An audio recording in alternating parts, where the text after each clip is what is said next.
Hello everybody, hope you're all doing well, and in this video I'm talking about a new FIA investigation, as well as Charles Leclerc wanting an explanation from Ferrari. So let's start with Leclerc, and his Miami Grand Prix weekend started quite well, with him finishing P3 in the sprint, and in the Grand Prix, Leclerc ended up taking the lead at the start. However, following a battle with Kimi Antonelli and Lando Norris for P1, Leclerc started to lose pace to those two drivers, and after his pit stop he fell even further away, and then he lost another position to Oscar Piastri, taking him off the podium, and then following a chaotic final lap, Leclerc ended up in 8th place. But before that final lap, as I say, he was off the podium and unable to fight for victory. And now Leclerc is curious to know why his Ferrari experienced a drop in performance between Saturday and Sunday at the Miami Grand Prix weekend, with Leclerc saying, as quoted by Racing News 365, "Medium tyre, we weren't strong, we were degrading a massive amount. On the hard it wasn't great at the beginning, then it picked up,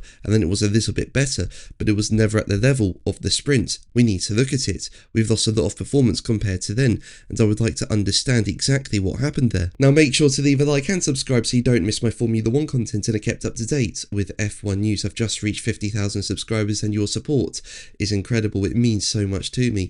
Thank you so much for it. Now going back to Leclerc, and while Ferrari brought a lot of upgrades to the Miami Grand Prix weekend, however, they just did not deliver in the way Ferrari would have hoped. At the same time though, I do think there's a lot of potential in Ferrari's car and their upgrades, and it'll be interesting to see what they can do at the next race in Canada. But let's move on to the FIA. Now, as we know, Red Bull own two teams on the grid. They have the main Red Bull team, and on top of that, they've had a long-standing ownership over the sister Racing Bulls team. And the question of multi-team ownership is again in the spotlight because of Mercedes' apparent interest in the 24% share available in F1 rival Alpine, currently owned by a group of investors led by Otro Capital. Now, as we know, McLaren Racing Chief Executive Zak Brown does not like the A and B team situation, and following the news about Mercedes, the race said that Zak Brown said that with talks having taken place in the most recent Concord agreement about potentially forcing Red Bull to sell off Racing Bulls, going in the other direction and opening the door for another combined force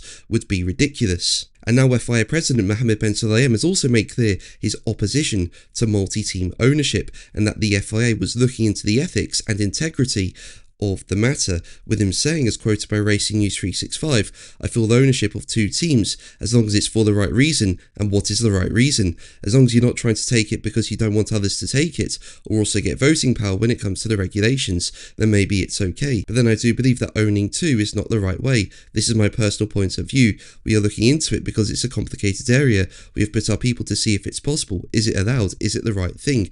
There is something called the sporting side. I am with what goes on here, but if we lose the sporting spirit, I believe that there will not be any more support for it. So to me, I'm not with it 100%. But that's going to be the video from me. Thank you ever so much for watching. Make sure to like and subscribe for more videos, and until the next one, take care.